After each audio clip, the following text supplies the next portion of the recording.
Which question? Oh, you do, okay. Somebody does. Let me find it again, give me a sec. I have like a dozen. You know, this is, you're getting that time of year, the weather is about as predictable as tossing a coin, being heads or tails. Let me tell you, I went out there, came in, about to go outside for a walk with this guy who came up to see. Ran like crazy, get 2 umbrellas, walking. Before we were 10 minutes into it, stops raining, sunny. It's like, how do you plan for a day like that? Always bring an umbrella and just hope for the best. 6.38. All right, so go ahead. 6.38, suppose media 1, Z is less than 0, is air in media 2, Z is greater than 0, has epsilon relative of 16. All right, hold on. Air, and this is epsilon relative of 16? Yes, sir. Mu relative? It's a magnetic field intensity. It's What? mu relative is not given. But they give epsilon relative. In the statement of the problem, is there anything about it being non-magnetic? It says magnetic field, transmitted magnetic field intensity is known as this. Yeah, but that's just the field intensity. Is the region No, non-magnetic? nothing. Okay, we'll see what we can do. So in this region, we have a magnetic field that's known, right? Get a different marker. By the way, all these problems are what are called classes of problems. This is something where knowing the field on one side of a barrier, you should be able to deduce the field on the other side. That's the basic thing. The trick on this one, it gives you the H field. Reflection and transmission coefficient have nothing to do with the H field. Follow me? It's only going to have to do with the ratio of E field. That's what he's trying to teach you at this problem. So for this region, it says mu relative is unknown, and is it lossless? Yes, sir. Okay, great. Now we're ready. We're going to assume mu relative is going to be 1 in a second. So the transmitted H field, is that what he gives you? Yes, sir. And what is it? H of t is 12 cosine, and then it's just WT minus beta 2z AY. It's also in milliamps as well. What? It's also in milliamps. Okay. It is, yeah, I missed that. 12 cosine of omega t minus beta z? Yeah, just, Beta 2z. yes, right? sir. Just boilerplate stuff there. And A Y. and milliamps per meter, right? Mm. Sorry, that's a lousy number, but all right. Now go ahead. Determine the instantaneous value of the incident electric field and find the reflected average power density. All right, what they're after is going to be the incident field here.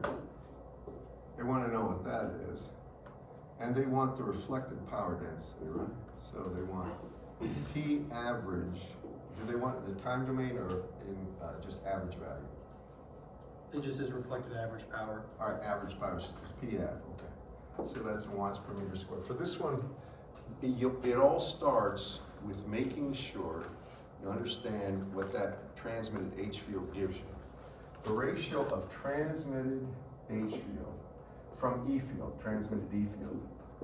E transmitted, and I'm going to put not here. I'm only going to talk about the magnitudes. The cosine stuff we'll deal with. You all with me on this? Is going to be that divided by eta in region 2. Here, eta is the intrinsic impedance. Does everybody understand? Now, if you look at this with the information he gave us, and I got to assume he means mu relative there. So Wait, he doesn't give us a value for omega? no, sir. For argument's sake, if this helps you, he says that eta in the right field is 30 pi. Eta in here? Yes, 30 pi. Like he does it in the solution, just, I don't know if that All right, helps. eta in region 2 is 30 pi. We'll find out what that means. Well, in that case, mu relative would be 1. One.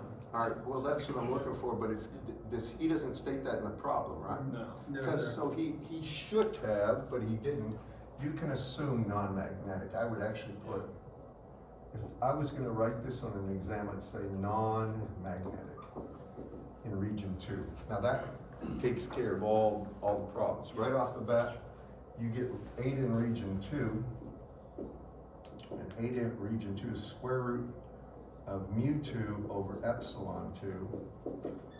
I don't want to go too fast, but does everybody understand that mu 2 is simply mu naught times mu relative in region 2, and epsilon 2 is epsilon relative times epsilon naught. Or, since mu naught over epsilon naught is 120 pi, I put 120 pi times the square root of 1 over, in this case it's 16, right? And that would make it 120 pi over 4, or 30 pi ohms for eta 2. Now I gotta make sure everybody agrees. It's just, it's a problem, very straightforward if you understand the concepts, but you must understand the concepts. Do we agree?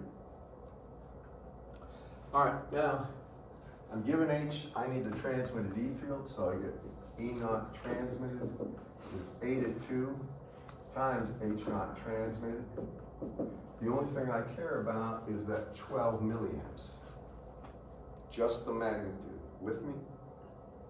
Everybody understand that? So here, I say it's going to be 30 pi and, or eta 2 times, in this case, 12 times 10 to the minus 3. And the units of this are going to be volts per meter after the multiplying is done. What does that come down to? 12 times 3, 48, 480 pi. He has, just to make it go quicker, he has 0.36 pi for transmitted. 0.36 pi.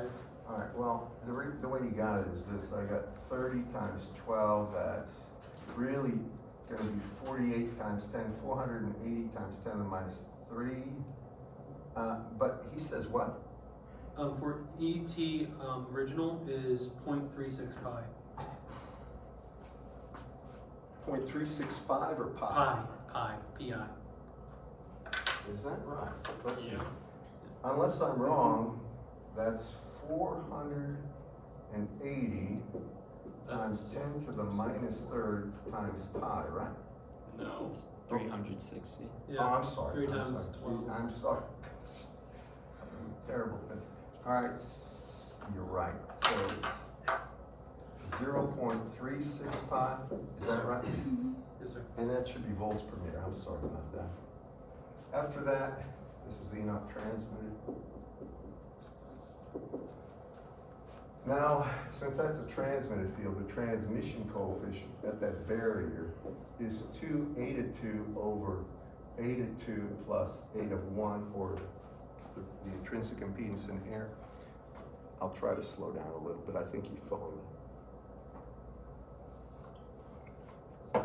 So if we look at this, this is 2, and what I showed you over there is really 120, or eta naught divided by 4. So it's 2 times eta naught divided by 4, pardon me, 4. And it's over eta naught plus eta naught divided by 4. And if you look at that, that's 1/2 over, and this is going to be 5/4. So,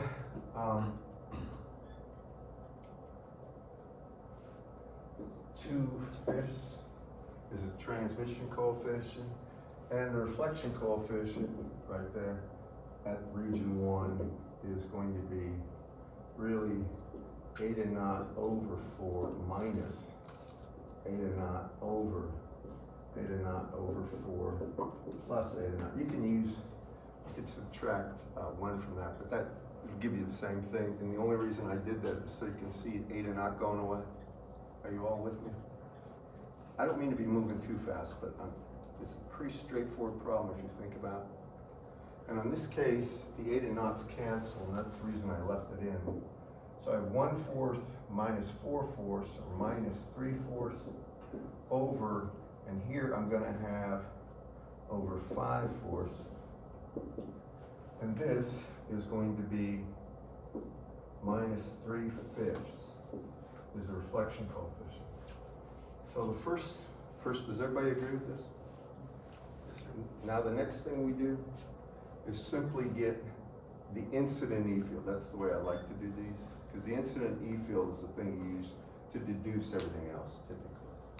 So when I look at this, I know that if I take a look at the incident E field times the transmission coefficient, I end up getting the transmitted E field, and since I have the transmitted E field, I can say the incident E field would be the transmitted E field divided by tau, and the transmitted E field is 0.36 pi.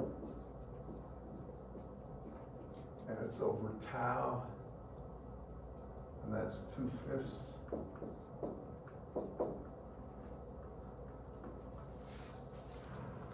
And I don't know what that is, but Do you want me just to tell you? Yeah. Just move on. He gets 2.83.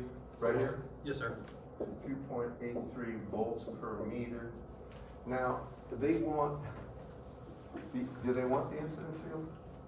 They wanted the instantaneous value of the incident field, so yes, sir. So that should be right. Is that right?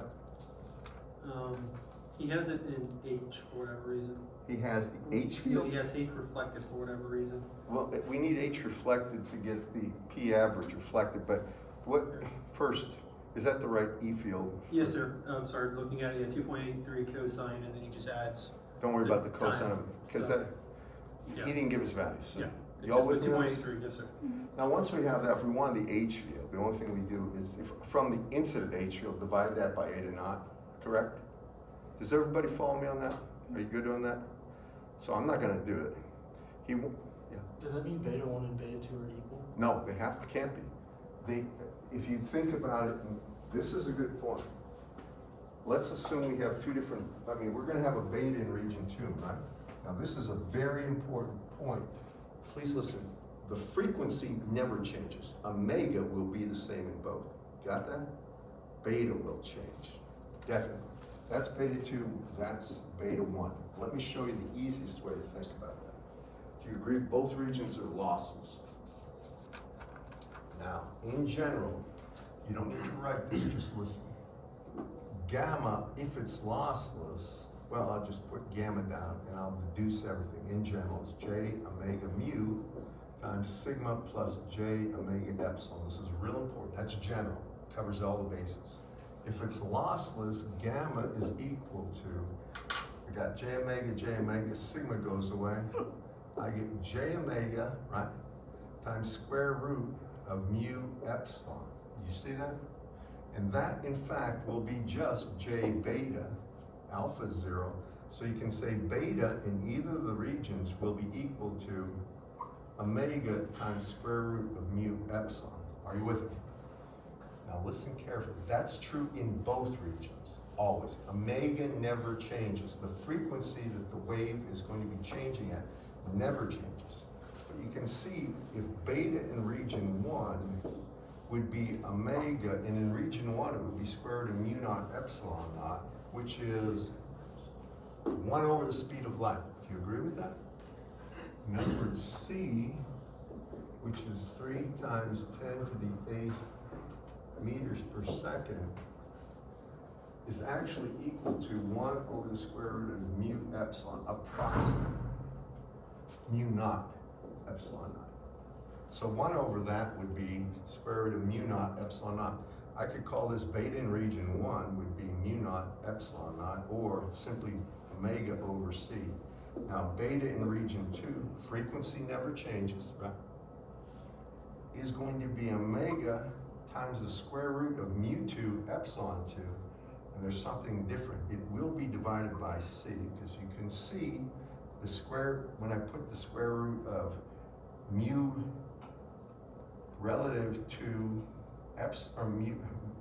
mu naught times mu relative to times epsilon relative to epsilon naught, you get a 1 over C that comes out, and you're left with the square root of epsilon relative times mu relative. Mu relative is 1. So epsilon relative 2, or it will be, in our case, omega over C, and that will be what? 4, right? Because it's 16. Now, notice what happens. beta 1 is omega over c. So one thing I can do is say it will be 4 times beta in region 1 will be beta in region 2. Now that's real important. The beta is different. Y'all follow me? What is the phase velocity in region 2?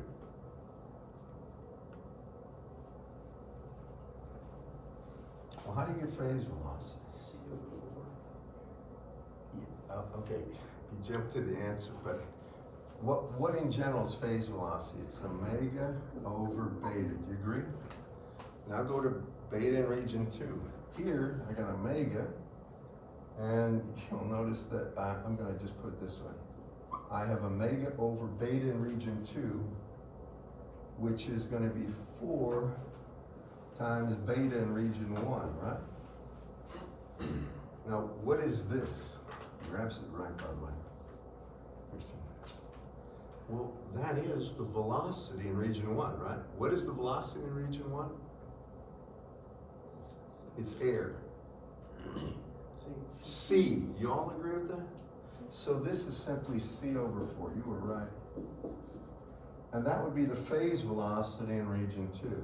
Let me ask one last thing while we're on it. I don't want anybody puzzling about this. What's the wavelength in region 2? Now just think, how do you get wavelength always? 2 pi over 2 pi. You got 2 pi on one side and you divide it by beta in that region, right? So this is going to be 2 pi over beta, which is 4 beta 1. Now it's not given. He doesn't give us the frequency or he doesn't give us information about that. But you can see one thing for sure, right? 2 pi over beta 1 would be the wavelength in region 1. You with me? And it's divided by 4, so it's much shorter. All right, and the reason is the velocity is much slower. Frequency doesn't change. If it's going slower, there'll be more change per meter. Does that make sense? Because the frequency never changes. Good enough? Now let's get the power, reflected average power density. This is a plane wave, correct? Doesn't say so. Well, it is. The whole chapter is about plane waves. If it wasn't, we'd have a bigger problem, but it is. So let me erase this, and this is where I like to start with a fundamental equation for a plane wave in any region, and then sort of back out what it is for this specific problem. This is important to do too.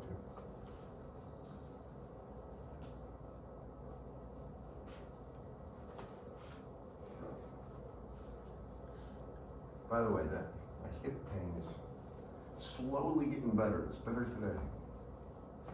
I'm looking for continuous improvements.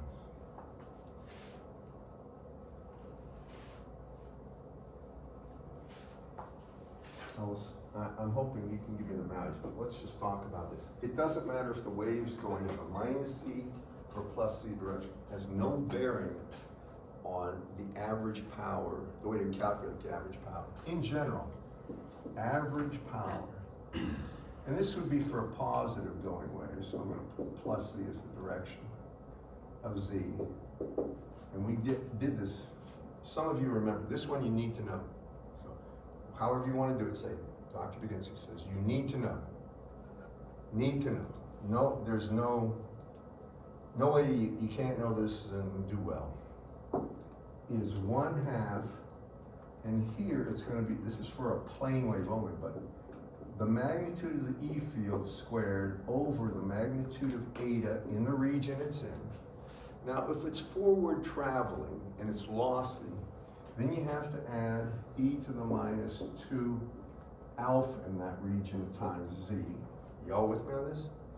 And then after that, you also have to say the cosine of the angle associated with eta.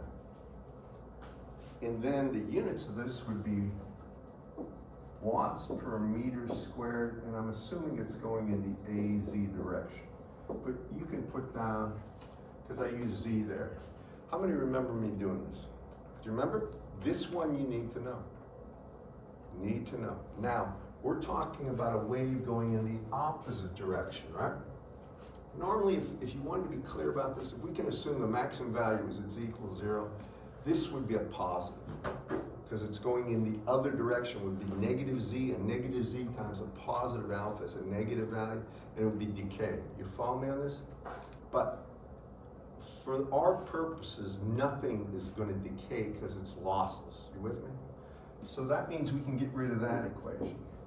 If it is lossless and in air, eta has no angle, agreed? Or it's 0. Cosine of 0 is 1. Get rid of that.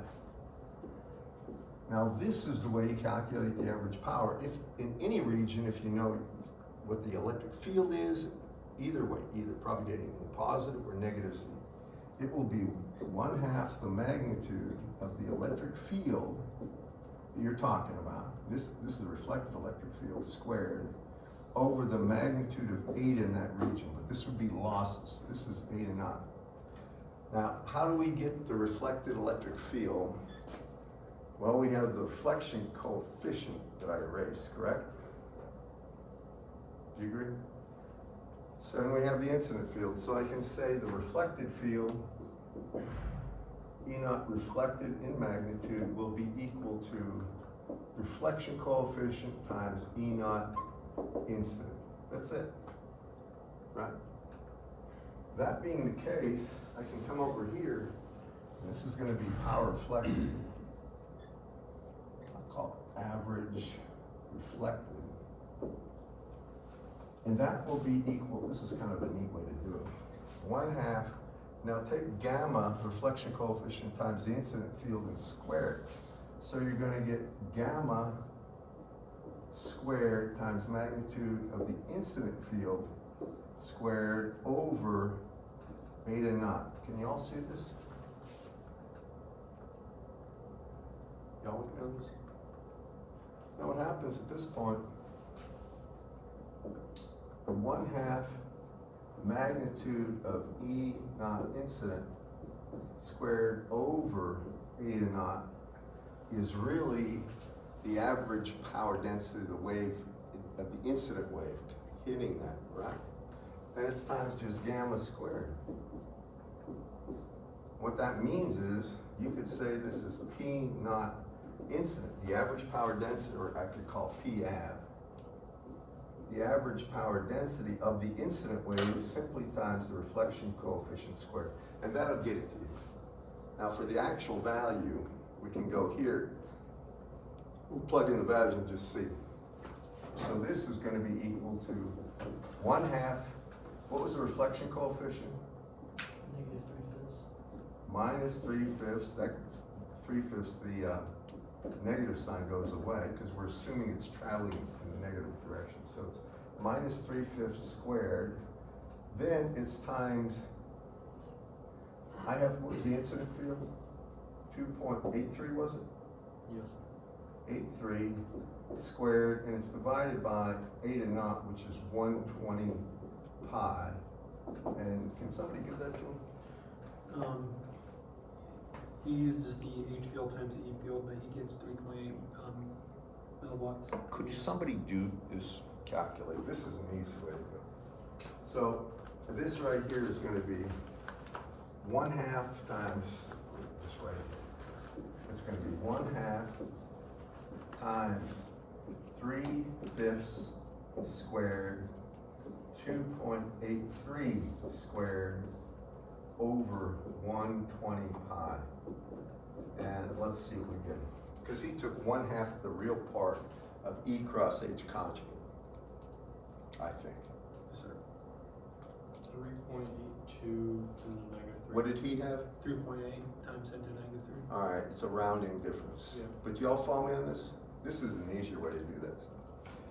What's the transmitted power? You want to take a guess? You got an incident power density, right? What do you think transmitted power is? There's the averages combined for. If you take the incident power going that way and subtract from it the reflected power going that way, it's the transmitted power. It's really conservation of power flow. Y'all with me on this? It's a good problem to think about because it's using H field information and that can confuse people. Any other questions? Good problem.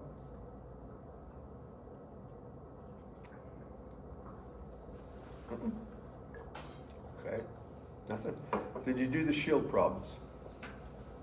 I really suggest you do the shield problem because that's the problem I like to give on quizzes, like this Friday's quiz. Let me just state that, hint, I would know how to do shielding problems for the quiz on Friday. Let me be real clear, guaranteed it will be on it this Friday. Got it? Sometimes being explicitly clear makes people realize, I better know this.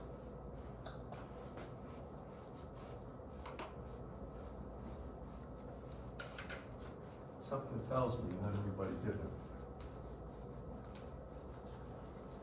But I'm going to tell you, please make sure, I'll cover any of the problems on Friday that you didn't do.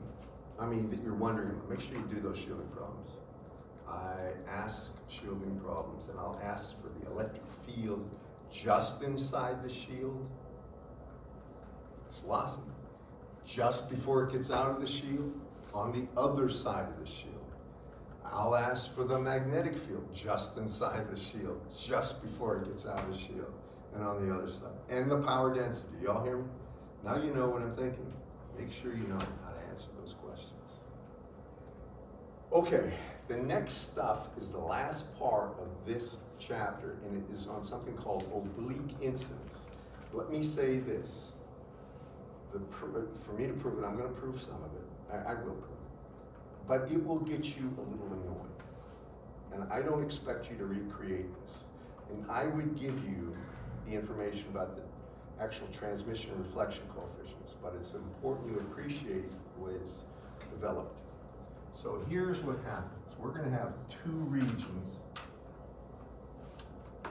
We're going to assume that's Z and this is X. And now we're going to have something happen. We're going to have a wave, and it's propagating in this direction, but there's going to be not normal incident, it's going to be at an angle theta, and this would be on the incident wave that way. Now the electric field itself, I'm going to start with have it coming out of the board. So the electric field here is pointing out of the board. I want you to just think through this with me once you write this down. And this is going to be region 1, and this is region 2. Now what's going to happen is this thing's coming in here, it strikes, and it's going to reflect. Now, it's proved later, but the reflected angle will be equal to the incident angle. How many in this room have played billiards or pool or any kind of a game with banks? You know what it is though, right? When you shoot a ball into the wall, basically if it's ideal, I know there's English and stuff, it reflects off at the same angle it came in. It's a mirror-like kind of effect. You all agree with this? It's just a reality. I'll prove why it comes off that way in a bit. The electric field that comes off is going to be pointing this way, and there's going to be a transmitted electric field. So there's going to be an electric field that's transmitted. All right? At some angle. I'll call it theta transmit. Now, I'm going to tell you what this polarization is named. If you look at the end, if you have your books, the last section of chapter 6, this is called TE polarization.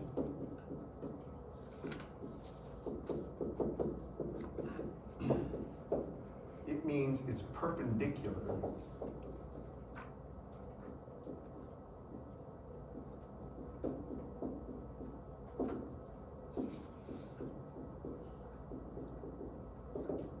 So a good question is, why is it called perpendicular?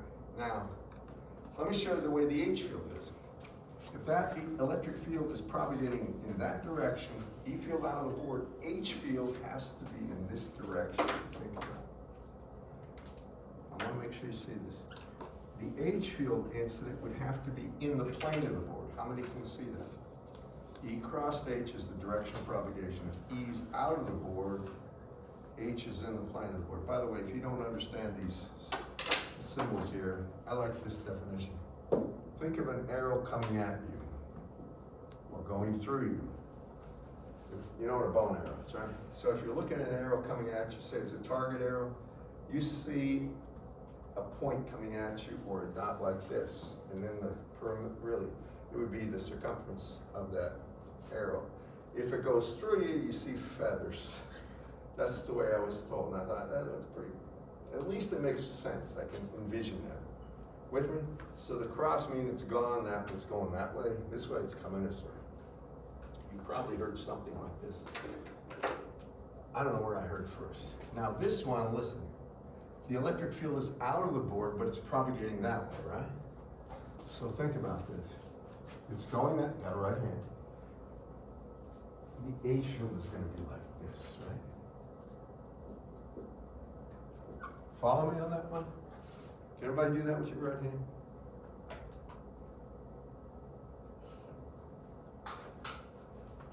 E crossed H that way. By the way, when I see people, especially in large groups, when I'm giving tests where they have to do these cross products, I will see some of the weirdest things. Like they contort everything, and they're going to find a way to make that hand fit properly one way or the other. Even if they have to stand in their head. Y'all with me, class?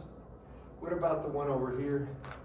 Well, it's going to have the same sense as this one. It's going that way. This is out of the board, so the H field is this way.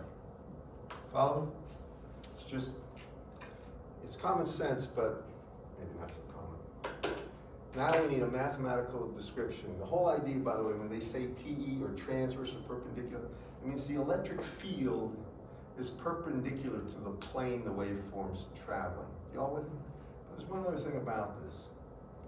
It's not stated here. The electric field, when it hits, is going to be completely tangent. There's no component of the electric field that isn't tangent. You see that? In other words, the separating plane between these regions, the entire electric field falls there.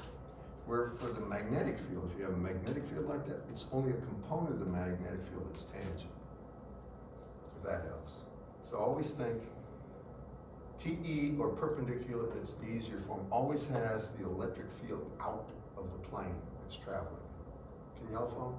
Now it's going to be in the Y direction for this one, which is a little weird because that's the only thing left, right?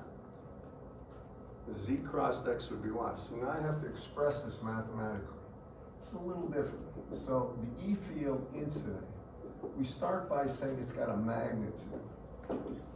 Now, after that, when we're doing the phase domain, we've got to be careful about this. It's propagating in a direction that he likes to call Z prime. And that is going to be really Z times, the way he does it is going to be cosine of that.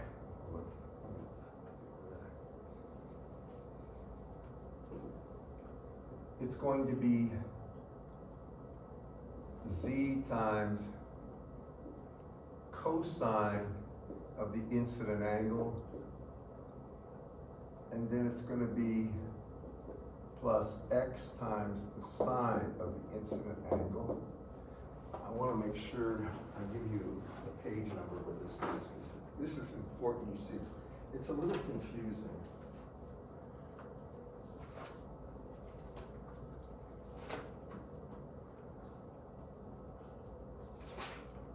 We'll get through this today. I think I can make it a little less painful. This is shown on page 361. It's figure 6.21. And I'm looking for where he talks about. Yeah, he does a Z prime there in equation 6.116, but it's a little hard for you to see what I'm talking about. So when you actually get this, he says since it's moving in Z prime, this is going to be E to the minus J beta in region 1 times Z prime. I'm using prime. And it would be in the AY direction. Now, I have to talk about this. So really, when you take beta 1 times that, you're going to end up getting the values. With me, class? And I'm trying to just, I want to see if he breaks it down any further.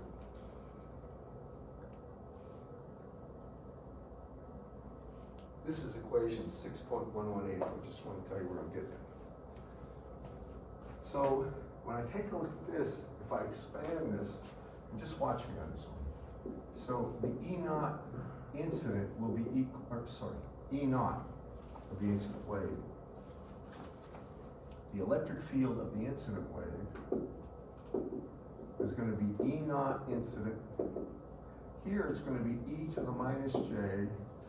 And then the way he does it, he has it as beta 1 times, puts the x first, x times the sine of theta incident plus z times cosine of theta incident, and it's AY. I'll show you why we can get away with that, this transform right here. If you think about, call this z and x, and you're going to move a certain distance, I'm going to do it this way. You're moving in z prime, just go with me on this. That's the direction we're going. Now watch. If you look at this, this would be the incident angle. Now I'm just trying to project this so you can see it better on this side, which is going to be this, because alternate interior angles are the same, right? Are you with me, class? Now what is that? Now look. That is really going to be made up of this component this way, and that would be equal to, if you think about it, or better yet, let me do it this way. I think I'm going to try to do this in a way that's absolutely clear. So, this is z prime, and when I look at this, if the z coordinate is here, and the x coordinate is here, when I take z times the cosine of that angle, of the incident angle, I get this distance. So if this angle is theta incident, z times the cosine is this. Then if I come over here and take x times the sine, what I'm going to end up is getting this right here. Oh, I can't show this very well. But it's going to be this right here. It's not showing up well. But basically, it's going to be this plus that is z prime. I'm just going to tell you, if you do this and mess with it a little, you'll see the projection of those two. And it actually works. And if you look at this thing too, if you look at the extremes, so what happens if the actual angle here of incident, angle here of the incident angle is 0? Wouldn't it be normal coming in, just hitting the thing broadside, right? Do you all see that? It's just like, and it should be the direction of propagation is z. Do you still follow me on that? It would be, because the sine of 0 is 0, so it's just probably the cosine of 0 is 1, so it's going in the z direction with me. If it's going straight up, take the extremes, then the sine would be 1, right? The sine of 90 degrees is 1, cosine of 90 is 0, so it would be going in the x direction. Do you all follow me on that? And it works. And somebody else, you're going to need this too in a second, so I might as well say this. A unit vector in the direction of propagation for this one will be just the sine of the incident angle, AX, plus the cosine of the incident angle times AZ.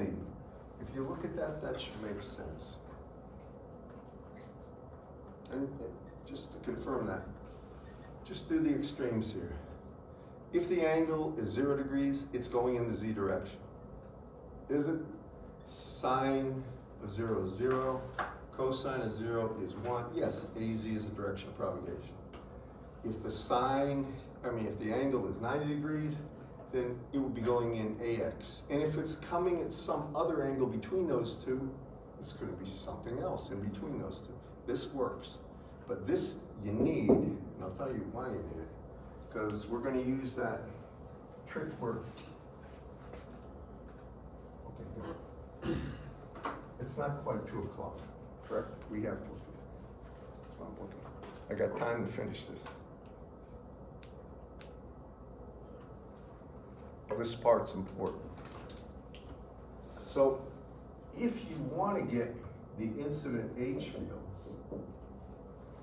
remember the tricks with the little cross trick I had, the 1 over eta, unit vector and direction of propagation crossed in the E, it works here too. So I can say it's 1 over eta in region 1, this is the incident field. Then a unit vector in the direction of propagation, which is that. So I'll call it times sine of theta incident AX plus cosine of theta incident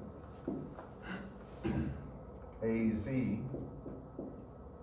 It's that crossed in the E field into the E field. Now, I'm going to do something here to make my life easier. I'm just going to use this one. We know that Z prime is that. Follow me, class? Just watch. So this cross product here, maybe I should circle it so you know it's a cross, not an X. And it's going to be times E naught incident. And it's going to be E to the minus J beta 1 Z prime. And this is AY. Now, if you look at this, that means the H field is going to have 2 components. First, can everybody follow me what I've done so far? It's important you at least appreciate what I'm doing. I'm just using the fundamental way. If it's a plane wave traveling, we can do this. And it's in the phasor domain. So now I take a look at this. The magnitude will be E naught incident over eta 1. I might add, we're not accounting for a lossy wave here. I'm assuming it's not a lossy wave. If it's lossy, it gets a little too complicated to do. All right, now I have that. And then I need to do, I'm going to go ahead and put the E to the minus J beta 1 Z here, Z prime. And now, y'all follow me, I took that part and put it here. E naught incident over, that'll be the magnitude of the H field. Follow me? Can you all see that? Now, what I need to do is take AX crossed AY is AZ, and it would be the sine of theta incident AZ, because the sine is the weight in front of AX. And then I have plus or minus, let's see what happens. Looks like it's going to be a minus. Then I have AZ crossed AY, which is minus AX. So it's going to be minus cosine of theta incident AX. And that will be effectively what he has in his book. He may have switched this to the back, but do you have anybody have a book? You got a book. That should be shown, and it is shown in mine on the bottom page, 361. It's equation 6.1206.20. And he in fact puts in Z prime, which is, do you see it? You see it? Does anybody else have a book here or access to it? You see it? Mm-hmm. All right, now that's important because that is the ratio of transmit or incident E field to incident E field to incident H field. And you can see it's getting a little more cumbersome than the easy one, right? There's a lot going on here. Now that's important. I'm going to leave that up there and I'm going to come over here. By the way, can you just for now. I'll use that board. Where's the camera? Okay, I think you can capture. I need a board, so unfortunately I don't have multiple boards to slide around. I wish I did, but that's the reality. By the way, when you took physics here, they still have those 3 boards? Only in Parker really. Wasn't that with the physics lectures? We've No. now moved them to the ACLC, which has just like 4 or 5 of these whiteboards. Yeah. Has anybody had a class in Parker with that? Physics, right? Calculus. Calculus, did they use all 3 boards? They tried, but half the time would break and fall off the track and just get wedged. I can't help there. You can see, I hate being cramped like that. If I could just bring the board down and say, see that? That's what we're gonna do. Okay. All right, so now we get the transmitted wave. I want to tell you one thing about this. This is nice. You see how the actual, you might say the characteristics here, E field out of the board, H field this way. Here, the only thing that changes is the angle, transmitted angle.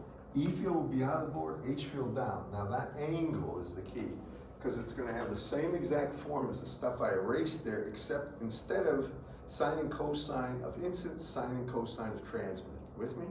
So the transmitted E field, we don't know what the or just E transmitted, is going to be some E naught transmitted. Then it's going to be times E to the minus J, and here it's beta 2 times, I'll call it Z2 prime. Let me get to this. Now Z2 prime will be equal to Z, better yet, I'll put it the way he does. It's going to be X times the sine of the transmitted angle plus Z times cosine of transmitted angle. That's what goes there, and beta 2's in front, and it would be in the AY direction. Are you with me on that? It should be in you have a book too. If you just look at this, you can see he has this. The unit vector in the direction of propagation for the transmitted wave, that is going to be equal to really the sine of theta transmitted AX, and it's going to be plus the cosine of theta transmitted AZ. And that's it. With me? That would be the unit vector for the transmitted wave. The other one, I didn't put it down, but it should have incident there. Now I have that. Put that there. I'm just going to do that. Once I have that, I need the H field transmitted. Again, it will have the E naught transmitted over eta in region 2, just like the other one, right? And then you're going to have the E to the minus J beta 2 times Z2 prime, which is this. This is Z2 prime. And then you're going to have, if you look at that, I erased that, so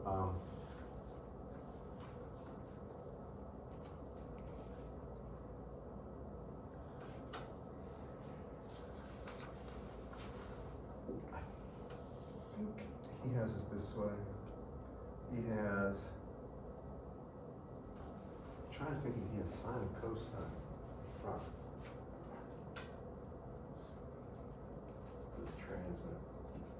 Trying to arrange it the same way. He does have AX, so it is cosine. So he's going to have minus the cosine of theta transmitted times AX, and it's going to be plus the sine of theta incident, or I mean theta transmitted.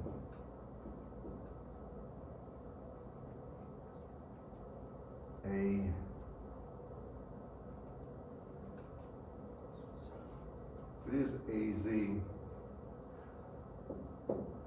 And that should be the transmitted field. Do y'all see that, class, in the book? I think, no, he probably has it that way, doesn't he? Okay. Finally, the reflected field. This one you have to be careful about. Now, the reflected field is propagating that way, right? You'll notice it's propagating what? In the positive x, but minus z direction. Can you all see that? So when you get for the propagated field, I need to use this board over here.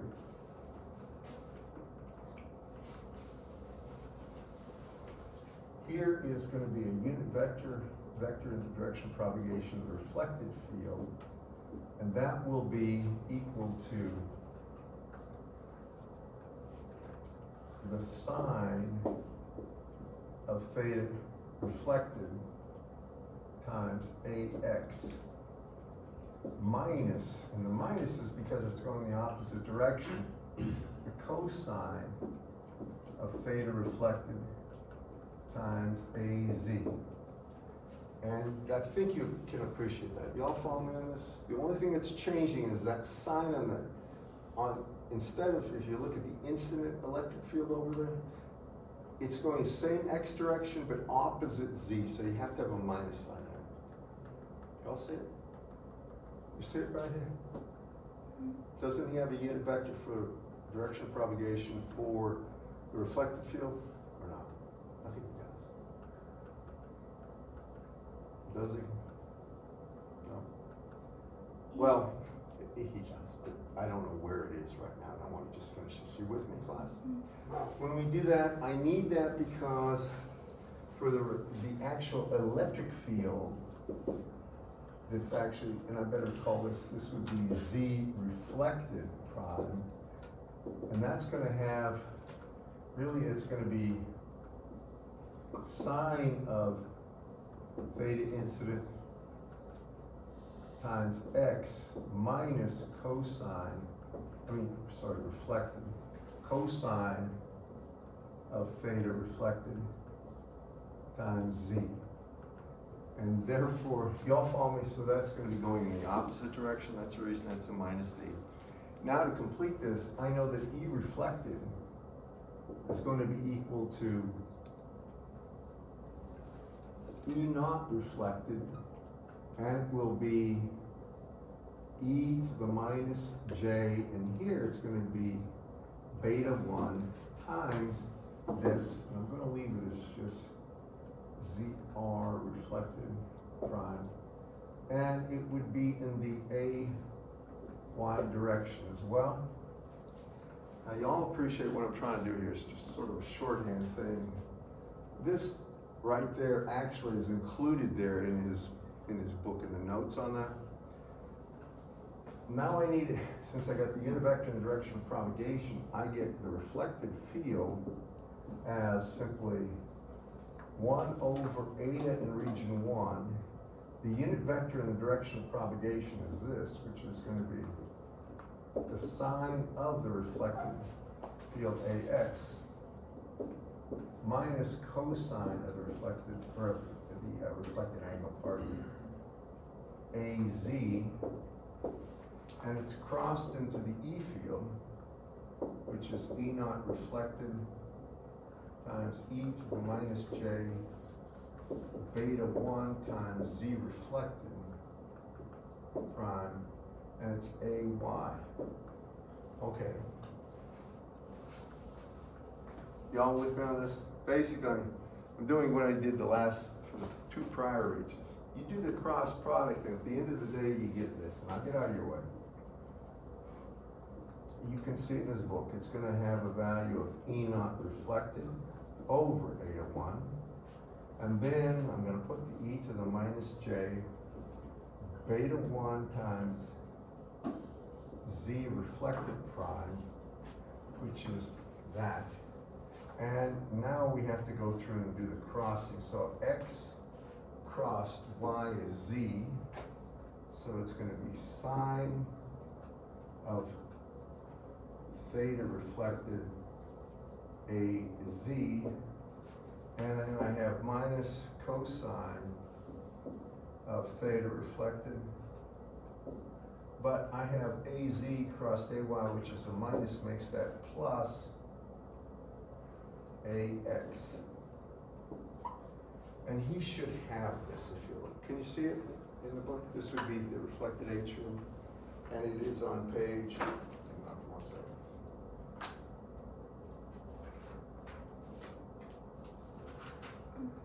This is on page 362, equation 6.12. Now he does expand the Z prime reflected. You see how he puts all that in there? You have your book? I mean, I know, you see it? Christian, you see it? Okay.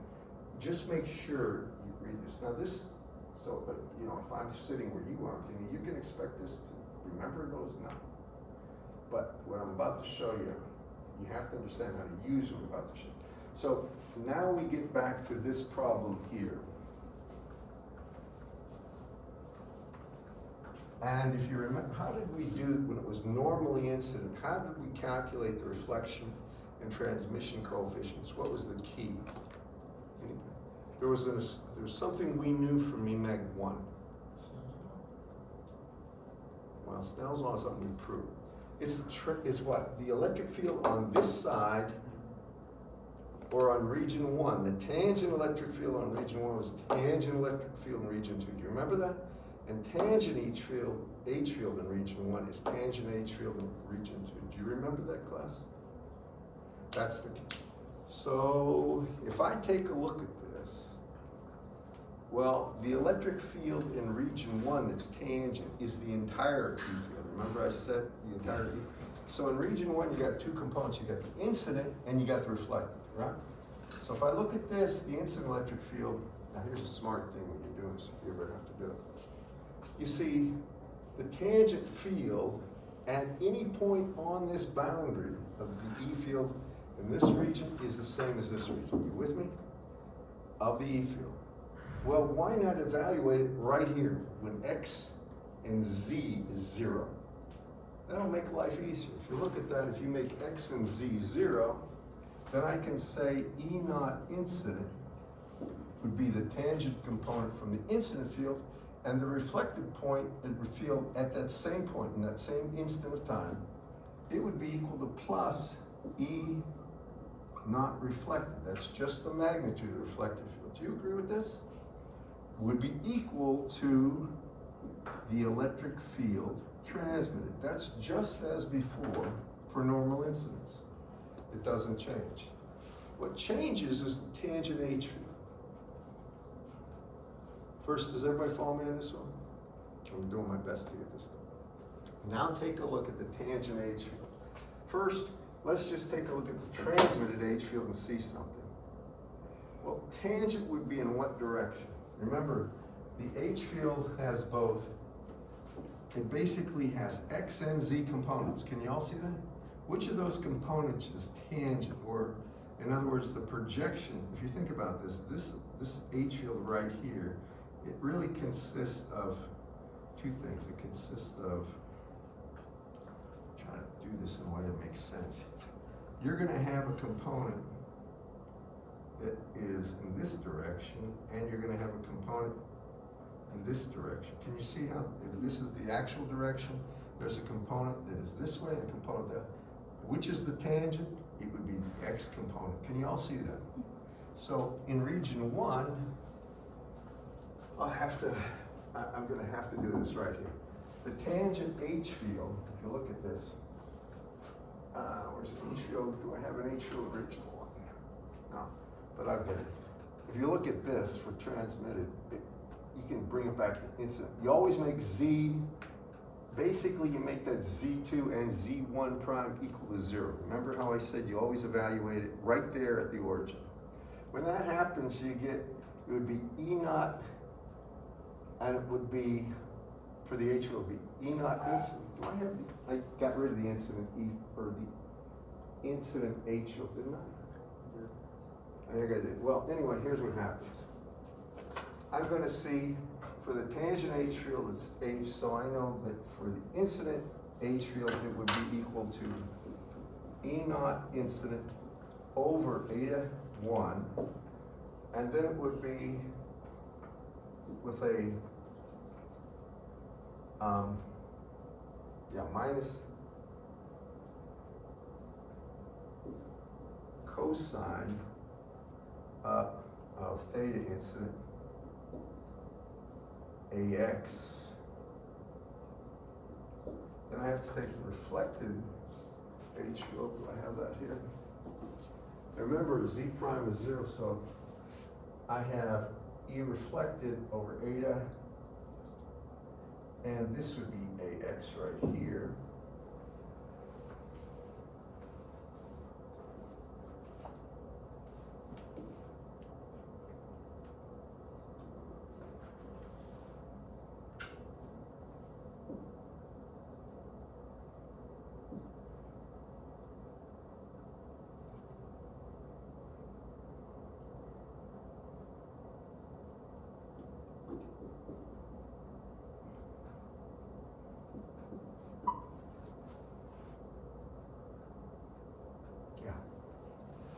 And that equals E naught transmitted over eta 2 times minus cosine, and this should be of the transmitted angle,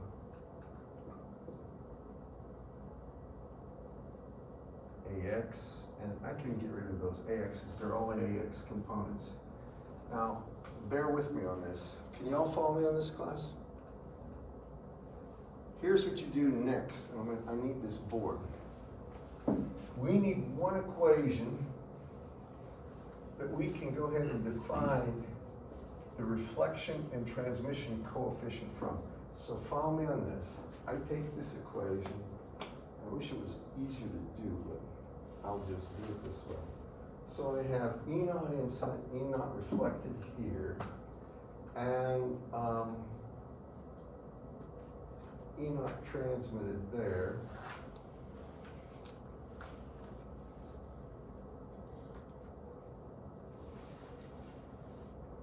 So here's what I'm going to do. I'm going to take E naught, I'm going to just use this. So I have, and I can take the eta 1 out in front. So I have, I'm trying to manipulate this right here. I have 1 over eta 1. And then I'm going to have E naught incident times minus cosine of the incident angle. It should be, yeah, that is it.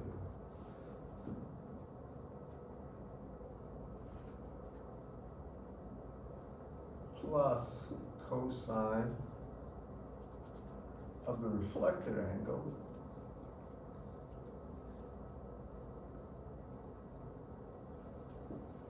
E naught reflected, and that is going to be equal to the transmitted, this right here. So it's going to be equal to E naught transmit. Now here's what I'm going to do. That E naught transmit, I'm going to go ahead and simply substitute incident and reflected field right there for the transmit. So then I have E naught incident plus E naught reflected from this equation right here, for E naught transmitted. And I have to multiply that by minus cosine. I know this is not the most fun thing to watch, but it has to be done at least one time so that you can at least see the method. And it's going to be minus cosine of the transmitted angle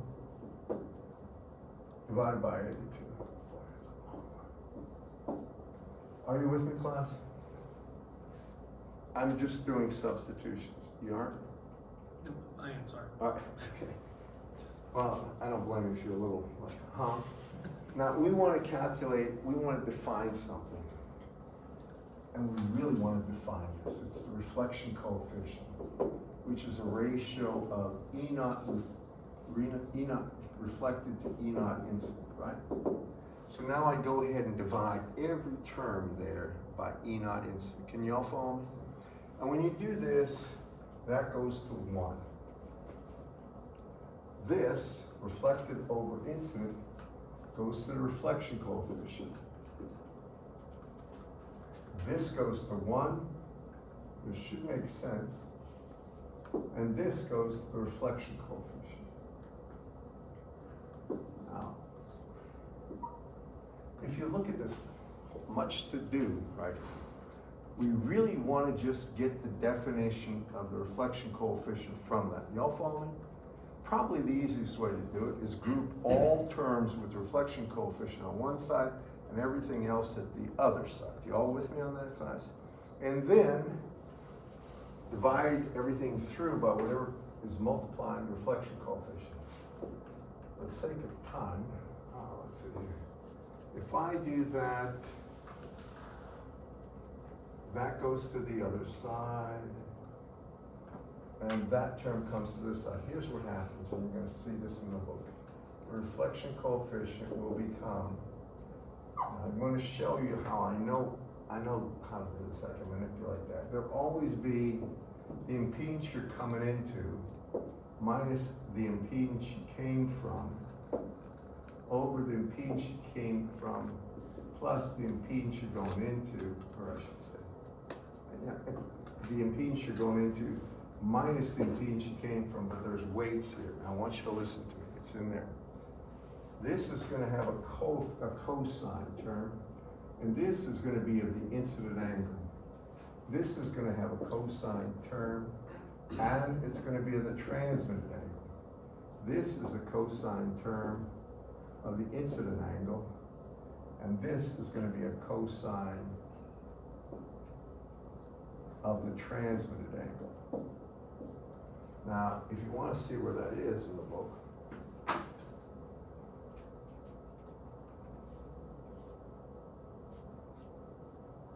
he goes through and proves Snell's law in a second, but I'm going to, if you look at page 364, what he does is he doesn't define the reflection coefficient by itself.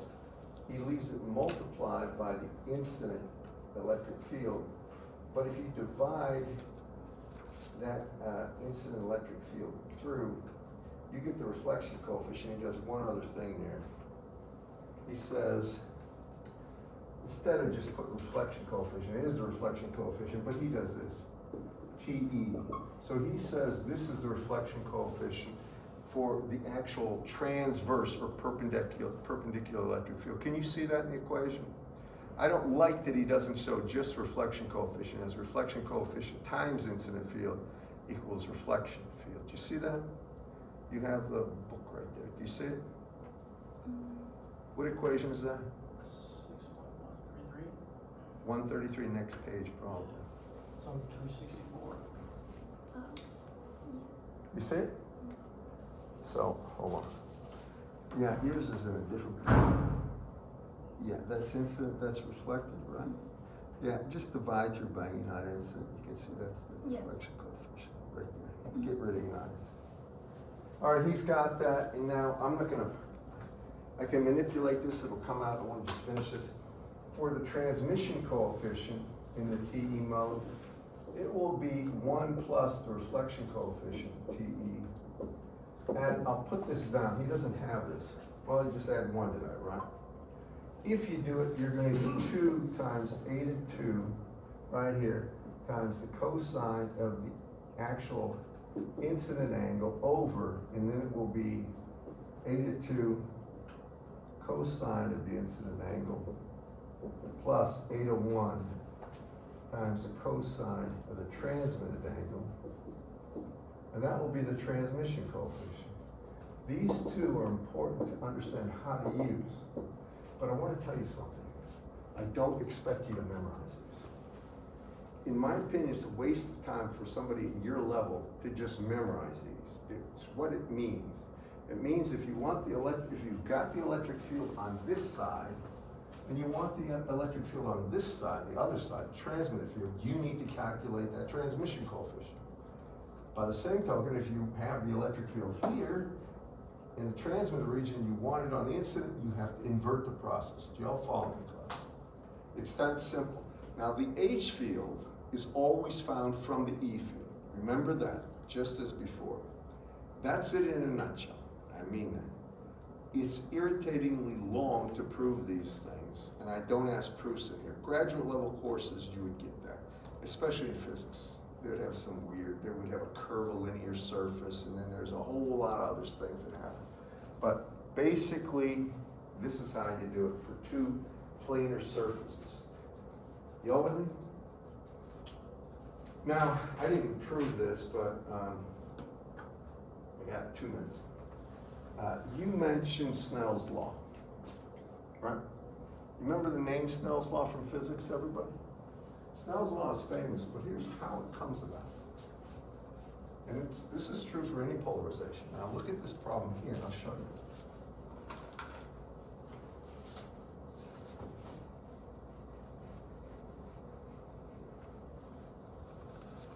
If I look here, and I look at this boundary right here, that boundary is at z equals 0. Do you agree with that? Now here's the thing. The tangent value of the electric field on this side of the boundary has to be the same on this side everywhere at z equals. Do you always? It has to be the same. So what is the tangent electric field when z equals 0 on that side of the boundary? Well, it would be equal to E naught incident, E, and you'll have this there, minus J, and it would be beta in region 1. Then it's going to be times the sine of the incident angle times x, if you look at that. And I'll tell you where I'm getting this from, so you can look, if you just want to look at your books, you can.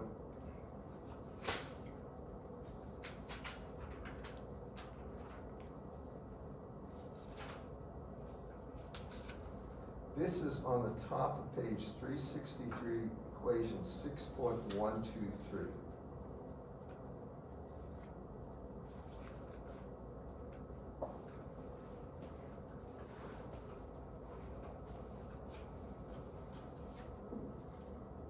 Of course, it's AY.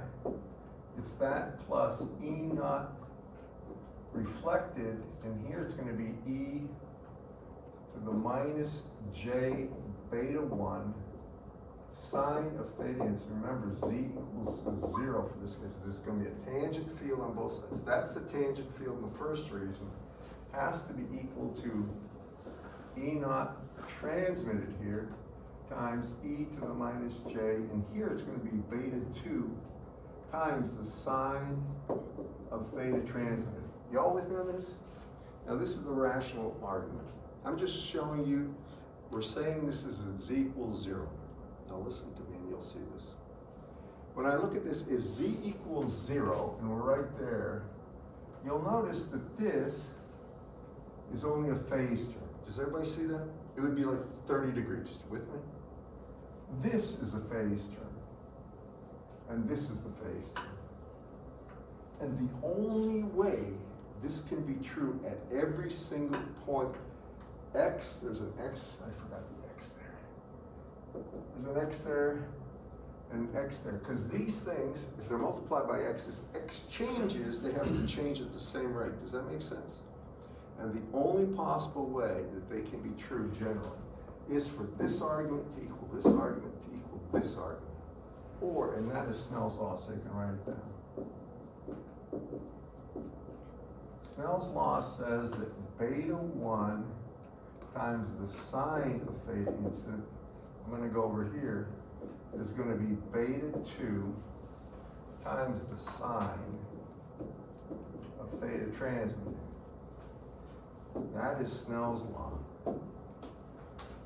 And we can do it with ratios or anything, but that is the fundamental law. If you know the incident angle, and you know beta 1 and beta 2, you know the transmitted angle. There's something I didn't state. Now if you look here, that's beta 1, that's beta 1. That's the incident angle, and actually this would be the reflected angle, I put incident. But the only way that could be true is if the incident angle was the reflected angle. Do y'all follow me? And that shows you that the reflected angle is the incident angle for any kind of wave hitting a planar surface. And so Snell's law is usually given as, well, for most cases they assume lossy. And beta, or beta in general, is omega times square root of mu epsilon. I think you all know that, right? So if you look here, what I really get is omega times square root of mu 1 epsilon 1 equals omega, times the sine of the incident angle equals omega times square root of mu 2 epsilon 2 times the sine of the transmitted angle. I'm just writing this down for completeness. You can see the omegas go. I know I'm over. I'm doing my best. You with me, class?